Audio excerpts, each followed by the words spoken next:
You have an opportunity to learn the key ingredient of all kinds of knowledge. I want you to think about this. Is there any academic discipline that doesn't use language? No. Is there any academic discipline that doesn't use the story, a narrative? If you go to political science, if you go to political science, you are going to be told about the history of politics from Aristotle to the present. If you go to history, it's narrative. If you go to faculty of science, you will be told about the development of science. It's a narrative, it's a story of how things are. In other words, you are in a department that deals with what we call being in the world. When a doctor diagnoses a patient, he scribbles, he writes. I read one. My sister was ill. The doctor writes, a woman presents herself with rashes, and she was shivering. And I thought, yo, that's a story. That's a story. Yeah, that's a narrative. If you develop it, you will find it will take you to a novel or to a poem. That's right. So this is the key, and this is the opportunity you have now to be different and to grasp difference, to be tolerant, because you are in the humanities. The human enclave, the key civilization. In this one literature of words, literatura, it means the alphabet, knowledge, literacy, knowledge of the alphabet, so you can use it to create, to signify. All other disciplines are trying to signify from the word sign, and sign is a word, red, green, these are signs. And no discipline will transcend language. Finally, when you come to the courses, look for the most difficult courses, the most challenging courses, the courses that will require you to read hundreds and hundreds of books, courses that are intimidating. That's why you go. I ask you, do an experiment in life.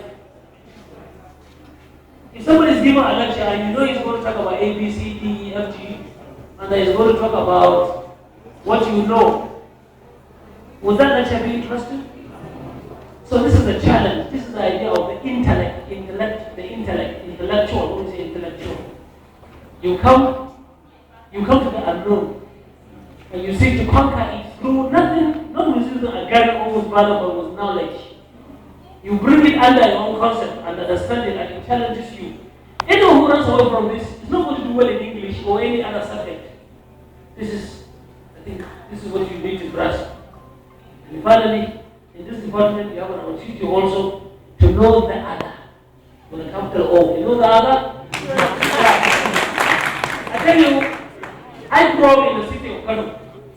If you see where I was going, you'll be surprised in the really narrow alleys of Kano, where everyone knew everyone else. People believed went to the same mosque, the same religion, ate the same food, wasn't from the same class background.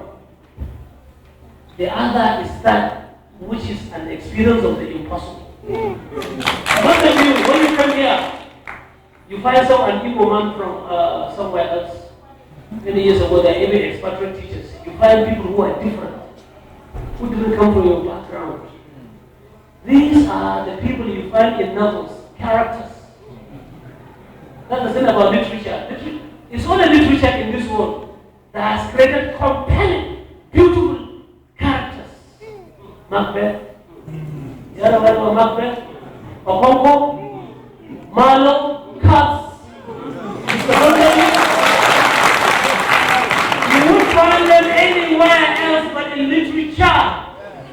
That chart there says it's about the unique. That chart, literature is about the unique, the incomparable, the impossible. So I ask you to face the challenge of the impossible, language and literature, and through that, the creation of something that didn't exist before. We call it imagination and creativity. Only then can you claim to be in a department, and you have the right to say, I am of the Department of English and French, and you are worthy of our time, worthy of our lectures. Thank you.